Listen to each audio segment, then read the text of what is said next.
So Dr. Raeyle Self, you are an assistant professor in the Department of Curriculum and Instruction and the program manager for certification at Angelo State University. That's an awfully long title, so tell us what all that means. Yes, sir. I basically oversee the principal and superintendent certification programs in our department. Our department is unique in the fact that all of our graduate courses are taught primarily online. So it's been an interesting experience. I'm beginning my 4th year there and transitioning sort of into a new role where I oversee not only the principal and superintendent certification programs, but adding to the teacher certification and counseling certification as well. So before we started the cameras rolling, you were telling me you actually have students in your program from all over, not just the state, but the nation and the world. Yes. So tell us what it is about your program that draws students from other parts of the country and the world.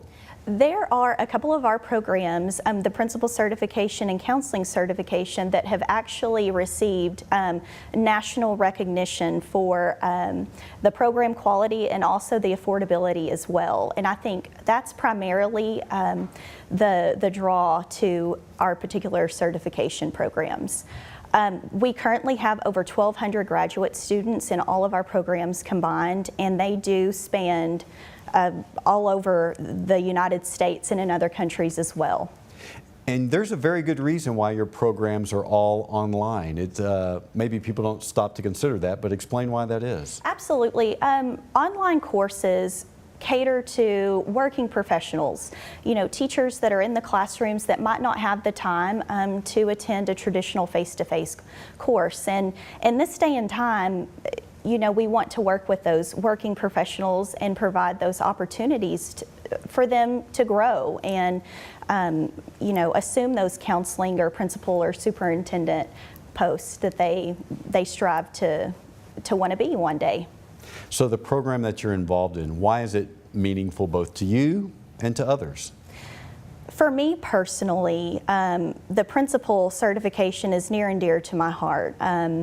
That's what my background primarily consists of, and principals make such a huge impact on student achievement and teacher growth.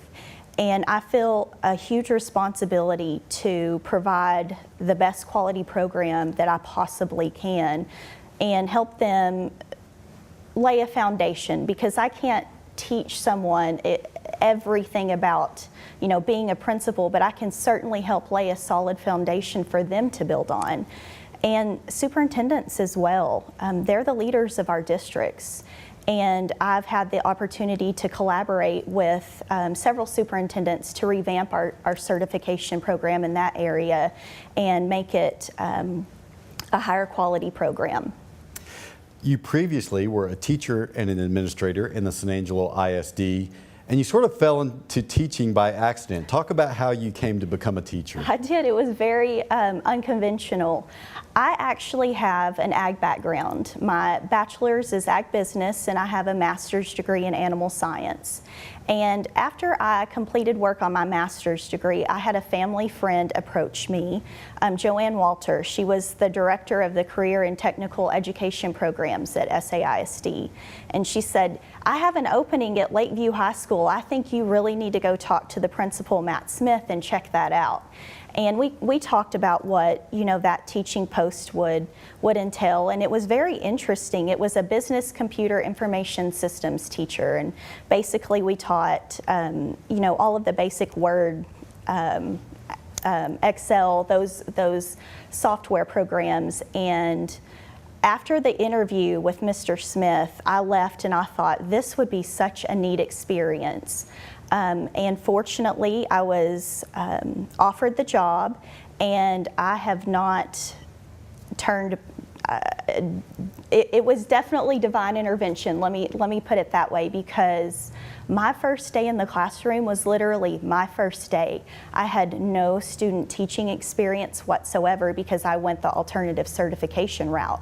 So, but I can tell you, looking back, my first day in the classroom, I knew that was where I was meant to be. So it was. Now, why is that? What about teaching clicked with you? The students, being around those students and just knowing that you can make such a huge impact as a teacher. You have that opportunity to, help see students grow and help them see their potential too, and how they can make an impact.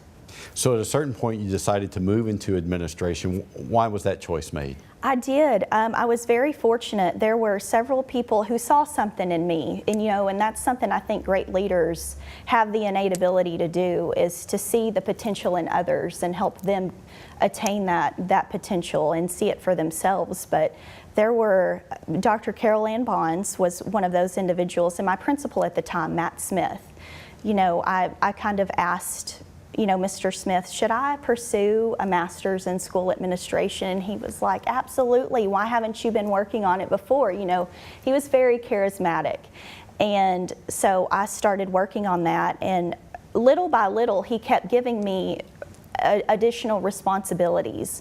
He asked if I wanted to be the sponsor for Student Council and, Business Professionals of America and other little responsibilities. And little did I know, he was just kind of testing the water to see what I could handle and what my leadership capacity was. And because he did that, he was able to help me grow my leadership skills, and I was offered a position as an assistant principal at Bradford.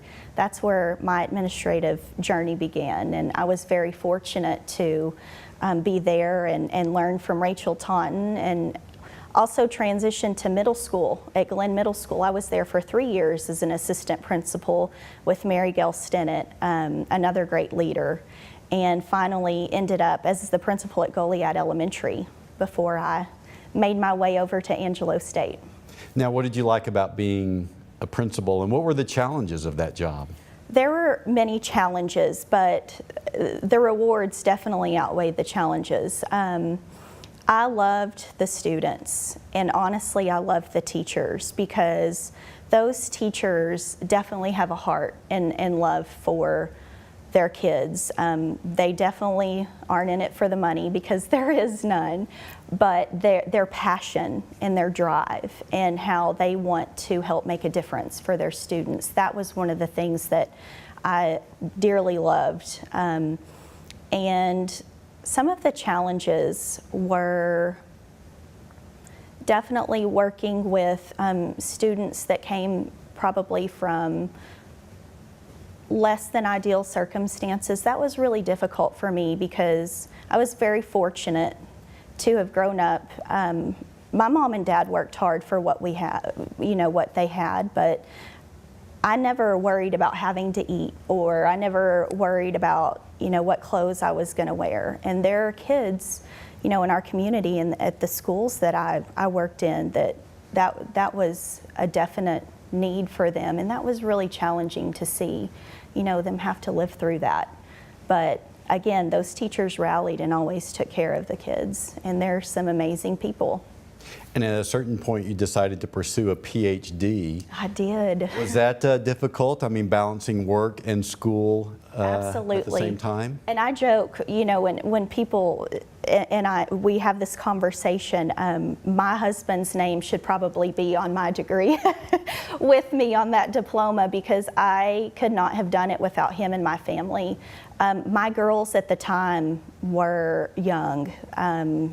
I think one was in preschool and the other was starting kindergarten when I started my doctoral journey, and it was very intensive. And I have to give credit to my husband, because I wouldn't have been able to have done it without him. He was very supportive and encouraging, and yes, he definitely deserves his name on that piece of paper besides mine. Now, what are some of the differences between teaching in a high school classroom versus a college environment?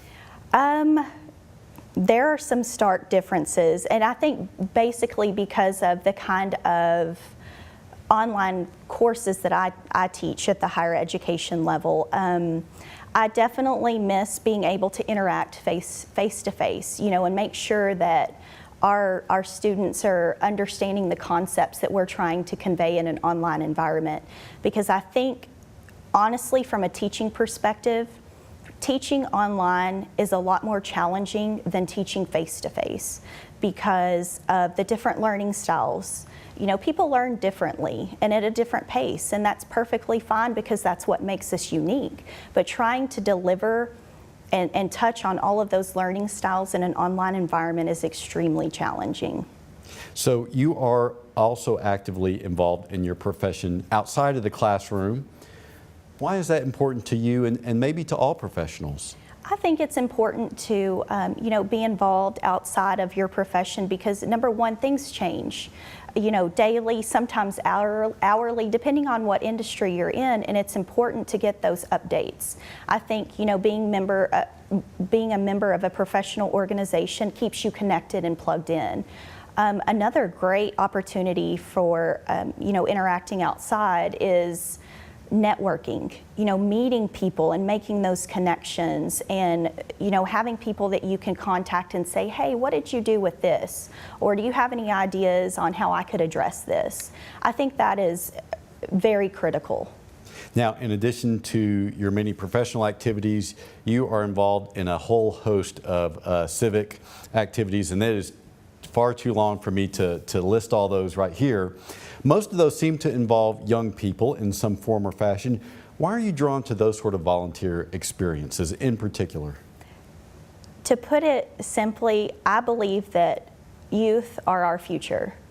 And it's very important for me to plant a seed in those kids in our community because no matter how young you are, you can still, cultivate that leadership and community service component. And I think, to me, I understand how important that is, even as an adult, but that it starts at a young age. And it's very critical to me to help, the youth of our community realize that. And I think that's kind of why I'm drawn to those organizations and opportunities. So is there one or two of those that are particularly dear to your heart that you might want to talk about? Yes, sir. There are two that kind of come to the top. The first one is the JPW Learning Center. I'm a board member recently appointed, and I'm very excited about that opportunity. The JPW Learning Center actually helped my youngest daughter. She is dyslexic. And I think because they helped her so much and they help educate teachers about dyslexia and other learning disabilities. They provide training opportunities and testing that I felt like, I needed to pay it forward in that way. Ann and Harvey Williams established that nonprofit organization 33 years ago. And if you think about it, their scope of impact on training teachers to help these students in the classroom, it's amazing if you think about how many teachers have walked through those doors for 33 years. And I think that was a natural draw for me. And the other organization definitely is the Boys and Girls Club of San Angelo. I have been on the board for a little over a year now, and when the opportunity presented itself, I absolutely knew, that's where I needed to go. The basic mission for the Boys and Girls Club is to enable all youth, even those that need us the most, especially those that need us the most, to let them know that they can be productive, responsible, and respected members of society in their community. And you educate them through various programs at those Boys and Girls Clubs. And I think I'm just very honored and blessed to be able to be a part of that. They do some amazing things with kids in our community. Yeah, both of those organizations, as you said, just do simply amazing work. You're also involved in several faith-based efforts. Why is your faith important to you, and how do you think that manifests itself in the way that you live your life? Faith is very important to me because it's at the core of what I believe and what I do. And I truly believe that our beliefs and our passions drive us and influence our decisions and our reactions. And I just try to, I will be the first to admit I'm not perfect. None of us are, but relying on my faith especially the trying days. We all have those days, and interacting with kids when you see hard situations and circumstances, there's a reason by divine intervention why we're all where we are and we do what we do. And just leaning on that, I think, is what drives me and my decisions, for sure. So there were two people who nominated you for the 20 under 40 honor, and one of those wrote about you that you have a knack for making people, quote, feel like the most important person in the room. Where do you think that comes from? That was a very nice comment. Honestly, I think where it comes from is I look back, and the leaders that were the most impactful for me always made me feel valued, like my voice meant something. And I think that's something that's always stuck with me, and I always want to try to make people feel that way too, like their voice and opinion does matter. And I think that's where that comes from. Now, that same person also wrote about you that you were slow to speak, but you, quote, command the presence of the room when you do. Now, a lot of leaders seek to fill empty spaces with their words. Why do you try to seek a different tack? That is another nice comment. To me, I am very quiet by nature, and there have been people, in my profession that have actually commented on that. You're very quiet. I like to sit back and just watch for a minute. I think there's a lot to learn when we open our ears and our eyes and we close our mouths, because I've learned so much from people that have walked the path before me. People that have been there and done that. They have a lot to say, and you have to listen to them and listen from their experiences. You have, especially younger people, you can learn a lot from those individuals, and I think that's why I'm more quiet in nature. I just want to soak it all up, for sure, and hear what they have to say. So, Raeyle, how do you define leadership? To me, leadership is an educational journey, and the best leaders are not the teachers, they're the students, because leaders are always seeking to know new knowledge and to grow in some capacity. I also truly believe that leadership is not about power. It's about actually enabling other people and giving them the opportunity to see the potential for themselves, and to grow themselves and to help them find their strength and their niche that can add to their organizational capacity or their institutional capacity. Leadership isn't about that person, it's about everyone else. Is there a particular leader who you feel like has inspired or shaped you? That is very hard to narrow it down. There have been so many wonderful leaders that I have learned from, and oh my goodness, I don't know if I can narrow it down, quite honestly, but I will say that one commonality between all of them, I think, is their ability to build relationships with other people and to let them know that they care. That was huge for me.